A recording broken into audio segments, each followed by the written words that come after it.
Hello students, मैं जतिन तिवारी। मैं NDA, SSC, defence, air force सभी की मैं वनडे कंपटीशन लेवल पे मैं इंग्लिश पढ़ाता हूँ। ठीक है, आज हम कुछ प्रीवियस ईयर के कॉमन एरर्स डिस्कस करेंगे जो कि सिर्फ एनडीए में पूछे गए हैं। तो जो बच्चा एनडीए की प्रिपरेशन कर रहा है या एसएससी की प्रिपरेशन कर रहा है, एयरफोर्स की, वो सभी के लिए ये बड़े यूज़फुल होंगे। ये सारे 20 क्वेश्चंस हैं बेटा, और इनको इस पैटर्न को आप ज़रूर ध्यान रखिएगा। ठीक है, क्वेश्चंस चेंज होते रहते हैं बट पैटर्न कभी चेंज नहीं होता। तो पैटर्न को ध्यान रखना, जहाँ पर हमको लगेगा कि हम थोड़ा बहुत डिस्कस कर सकते हैं तो डिस्कस करेंगे। ज़्यादा मैं डिटेल में नहीं जाऊँगा क्योंकि फिर बहुत ज़्यादा बड़ा वीडियो हो जाता है फिर, है ना। तो आप लोग अगर बेस आपका मजबूत है तो मेरे हिसाब से आपको फिर प्रैक्टिस की ज़रूरत है, और इन केस अगर आपको डिटेल की ज़रूरत है तो फिर उस कंडीशन में आप बेसिक्स पढ़िए जा करके। ठीक है, तो प्रैक्टिस है बेटा। ये एनडीए के प्रीवियस ईयर के सारे क्वेश्चन हैं, मीन्स 10 ईयर्स के जो इंपॉर्टेंट क्वेश्चंस हो सकते थे वो मैंने आपको दे दिए हैं आज। ठीक है, और भी ऐसे क्वेश्चंस आते रहेंगे अब धीरे धीरे। तो चलिए स्टार्ट करते हैं फर्स्ट क्वेश्चन से। देखिए फर्स्ट क्वेश्चन है बच्चे, I have met him on Monday last and had a long discussion. ठीक है, ये एक क्वेश्चन है, इसमें आप लोगों को क्या एरर लगती है? देखो फर्स्ट ऑफ ऑल अगर आप ये देखो कि हैव मेट को जो यूज़ किया गया है present perfect tense, present perfect tense के लिए टाइम आपको बता चुका हूँ मैंने प्रेजेंट परफेक्ट टेंस आपको अपने यूट्यूब चैनल पे पढ़ाया भी है। ठीक है, देख लेना। ऑन मंडे लास्ट, तो आप याद रखना कि जब भी last year, last month, last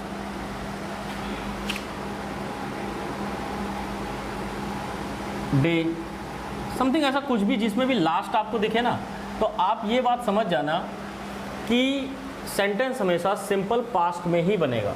ठीक है, तो उस कंडीशन में यहाँ हैव को हटा करके वर्ब की सेकंड फॉर्म में आप बना दीजिए। ठीक है, इसके बाद नेक्स्ट देखते हैं बेटा। तो इसकी जो कॉमन एरर है वो ए, it is time we decide not to play cricket for the next 2 years। तो इट इज़ टाइम, ये बेसिक सा कॉन्सेप्ट होता है बेटा कि it is time, it is high time and it is about time. इनके बाद जो बनने वाला जो सेंटेंस होता है वो हमेशा पास्ट इंडेफिनिट में बनाया करो, मीन्स वर्ब की सेकंड फॉर्म में। ठीक है, पास्ट इंडेफिनिट में। तो इट इज टाइम के बाद वी डिसाइड, डिसाइड की जगह यहां पर क्या कर दोगे, डिसाइडेड। ठीक है, आगे बढ़ते हैं। Third number, he likes the sceneries. बच्चा सीनरीज कभी नहीं बोलते, सीनरीज कभी नहीं बोलते, हमेशा सीनरी बोलते हैं। ये एब्स्ट्रैक्ट नाउन होता है, एब्स्ट्रैक्ट नाउन का कभी प्लूरल नहीं करते। ठीक है, तो आगे बढ़ते हैं बेटा हम लोग।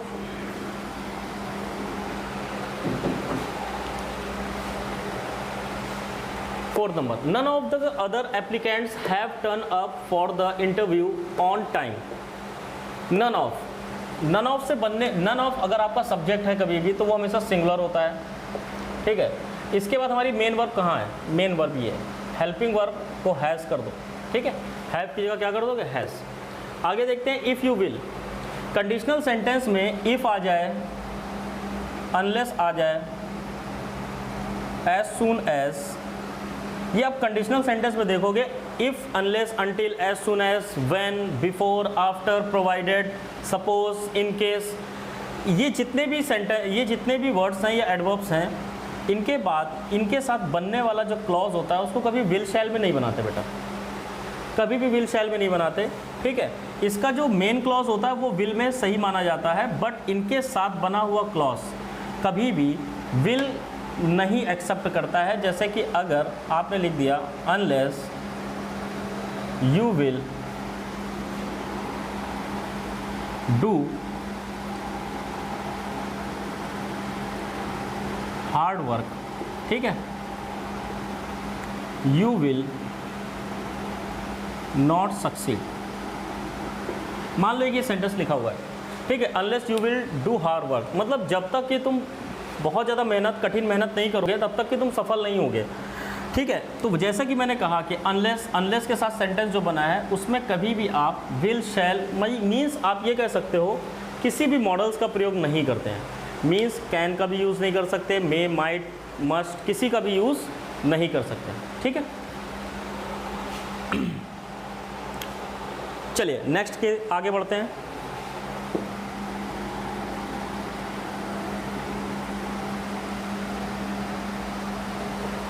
Six number question, he has taken charge as principal of our college 3 years ago।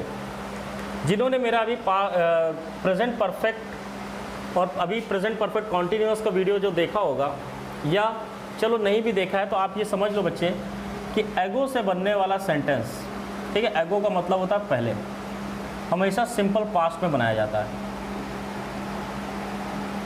तो आपको टाइम बताता है कि आपको किस टेंस में रहना है, तो हैज़ टेकन की जगह यहाँ पर वर्ब की सेकेंड फॉर्म टुक को यूज़ करिए, ठीक है, टुक वर्ब की सेकेंड फॉर्म। नेक्स्ट देखते हैं, despite of continuing pain she worked at her temporary summer job most of the week.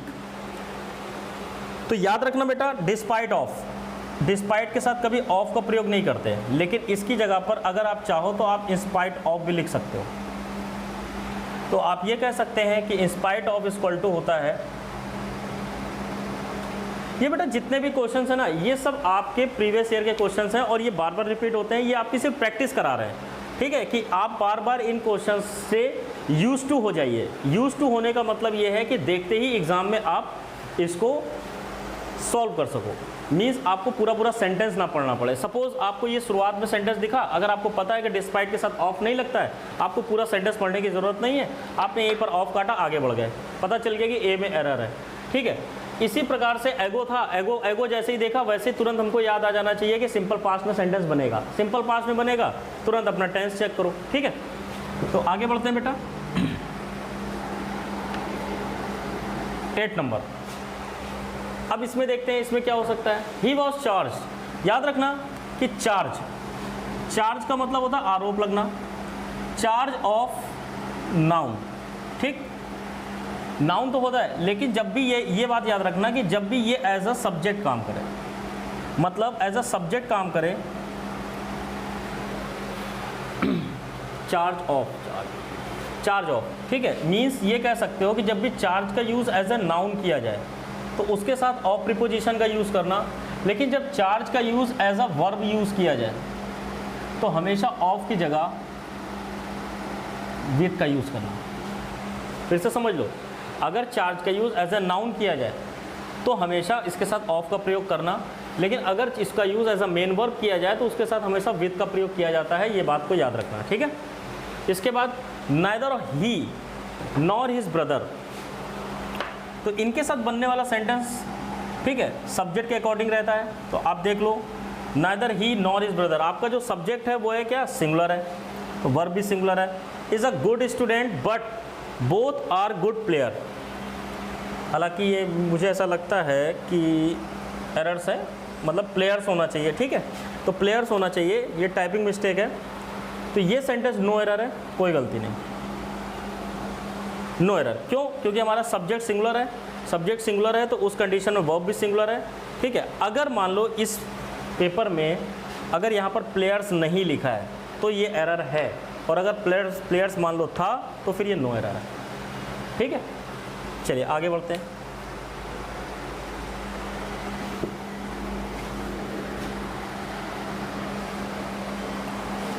तो बच्चों ये सभी जितने भी क्वेश्चंस हैं ये सभी आपको बहुत ज़्यादा हेल्प करेंगे आने वाले एग्जाम्स में, तो इनको आप बार बार देखें, इनको रट डालें, बिल्कुल ये कॉन्सेप्ट को रट डालो, ये इनसे रिलेटेड क्वेश्चन रिपीट होते रहते हैं।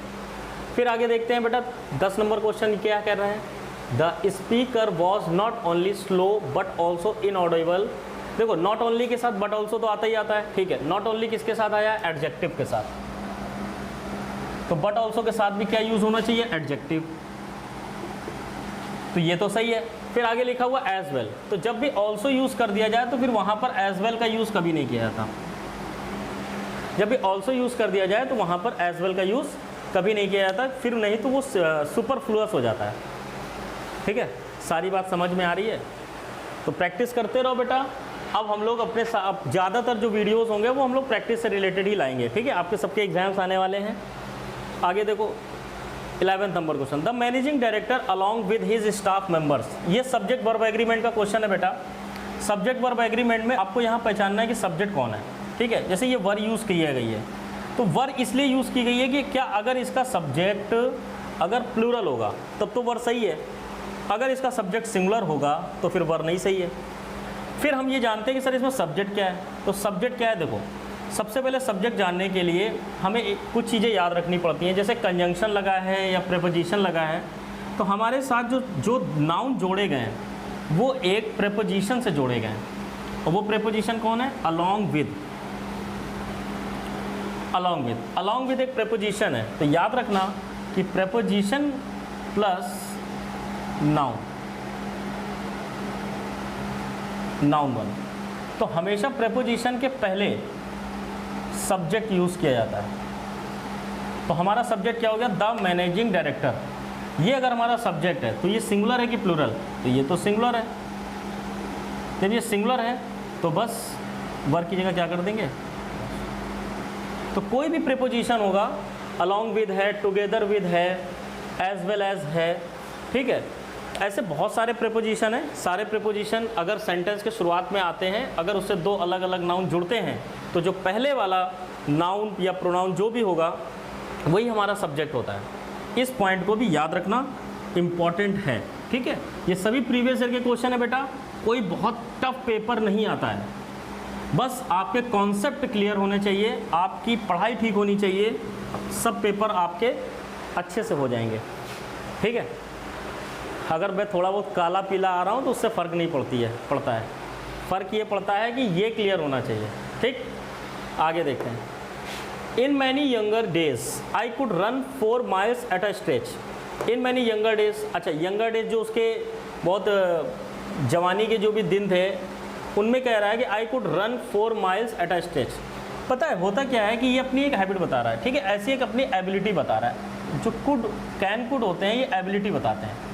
जो कैन होता है ये प्रेजेंट की एबिलिटी बताता है कि मैं ऐसा कर सकता हूँ, और कुड जो होता है वो पास्ट की एबिलिटी बताता है। ठीक है, तो एबिलिटी ही तो बता रहा है वो कि अपने जवानी में, अपने यंगर डेज में वो मतलब 4 miles भाग लिया करता था, वो उसकी योग्यता है, वो उसकी एबिलिटी है। ठीक है, क्षमता है उसकी वो। ठीक, तो ये सेंटेंस क्या है, सही है, कोई गलती नहीं, बाकी सब कुछ सही है। इन मैनी यंगर डेज, ठीक है, मैनी के बाद में नाउन प्लूरल आना चाहिए, ये भी ठीक है। आई कुड वो अपने बारे में बता रहा है, कुड एबिलिटी बता रहा है। ठीक है, 4 रन 4 miles, 4 के बाद में माइल्स भी सही है, ये भी प्लूरल होगा। ठीक है, एट अ स्टेज सब कुछ सही है, कोई गलती नहीं है। ठीक, never I have seen such a town. ये बहुत अच्छा क्वेश्चन है, बहुत अच्छा क्वेश्चन है, बहुत अच्छा कॉन्सेप्ट भी है। इसको बहुत ध्यान से समझो और ठीक है। या तो आप ऐसे बोलते होंगे आई हैव नेवर सीन, ऐसे करके। ठीक, तो ये आपका असर्टिव सेंटेंस हो गया। ठीक है, असर्टिव हो गया। ठीक, लेकिन अगर कभी भी नेगेटिव वर्ड्स को सब्जेक्ट के पहले लिख दिया जाए, जैसे इसमें लिखा गया है, नेवर लिखा जा सकता है, हार्डली लिखा जा सकता है, स्कार्सली लिखा जा सकता है, ठीक है, फ्यू लिखा जा सकता है, तो ऐसे सेल्डम लिखा जा सकता है। ऐसे बहुत सारे वर्ड्स हैं जो नेगेटिव सेंस देते हैं। ठीक है, अगर इनका यूज़ कभी भी सब्जेक्ट के पहले कर दिया जाए तो यहाँ पर हमेशा इन्वर्जन हो जाता है। इन्वर्जन अगर आप लोगों ने पढ़ा है तो ठीक है, नहीं पढ़ा है तो आप समझ लो कि इन्वर्जन हो जाता है। इन्वर्जन का मतलब ये होता है कि जो हेल्पिंग वर्ब है उसको हमेशा सब्जेक्ट के पहले यूज़ करना चाहिए। अगर नेगेटिव वर्ड से सेंटेंस की शुरुआत कर दी जाए, जो उसकी हेल्पिंग वर्ब होती है उसको हमेशा सब्जेक्ट के पहले ले आना चाहिए। अगर किसी भी नेगेटिव वर्ड से या नेगेटिव सेंस देने वाले वर्ड से अगर सेंटेंस की शुरुआत कर दी जाती है, जैसे यहाँ नेवर से कर दी गई है, तो उस कंडीशन में उसकी हेल्पिंग वर्ब आप पहले ले आइए। सेम यही हार्डली के साथ, सेम स्कार्सली के साथ, सेम फ्यू और सेल्डम के साथ, ठीक है। तो इस कंडीशन में एरर कहाँ पर है बेटा, यहाँ पर, इसको लिखो आप हैव आई, ठीक है। चलिए आगे बढ़ते हैं बच्चा। He goes to his office, ठीक है। ये देखो ये प्रेजेंट इंडेफिनिट है, इसका मतलब है कि ये उसकी हैबिट बता रहा है कि वो जाता है अपने ऑफिस। अच्छा आगे बढ़ते हैं। बाई बाइसिकल, जो भी बाइसिकल है उससे जाता है वो एवरी डे। तो प्रेजेंट इंडेफिनिट में हमने पढ़ा था कि अपनी हैबिट बताने के लिए every day, daily,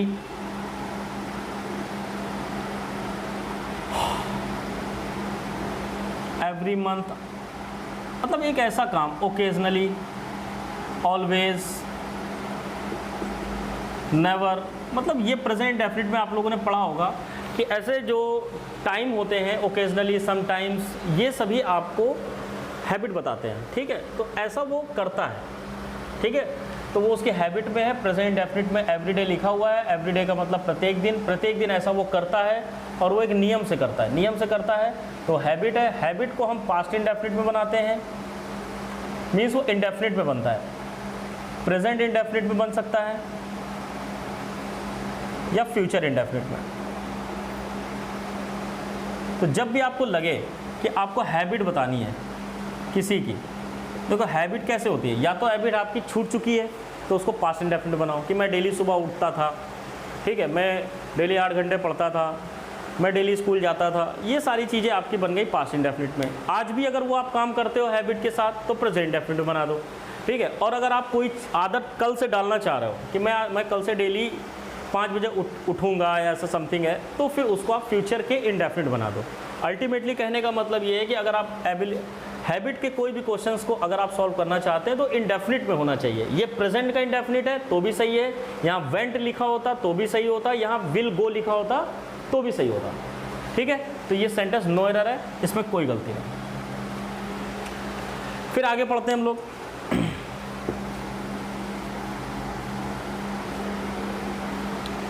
The meeting adjourned abruptly by the chairman.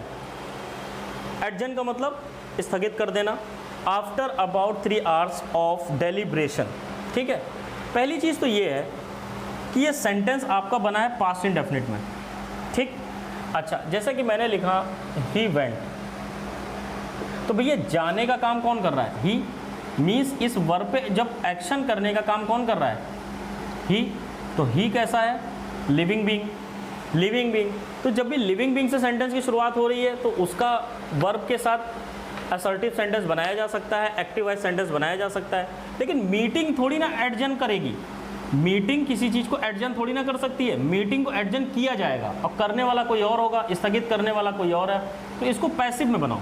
यदि पैसिव बनेगी तो ये बन जाएगा meeting was adjourn, meeting was adjourn. देखो याद रखना कि जब भी मेन वर्ब के पहले एक ऐसे वर्ड्स यूज़ कर दिए जाएं जो कि सेल्फ वर्क नहीं कर सकते कभी, ठीक है, जो काम नहीं कर सकते हैं, तो मैक्सिमम टाइम पे वो सेंटेंस को हम पैसिवाइज बनाते हैं। बात समझ में आ रही है। जैसे मैंने कहा द ब्रिज, अब सपोज यहीं पर एक चीज़ और समझ ले बेटा, ये बहुत इंपॉर्टेंट है, इसको ध्यान दे देना। मैंने कहा द ब्रिज,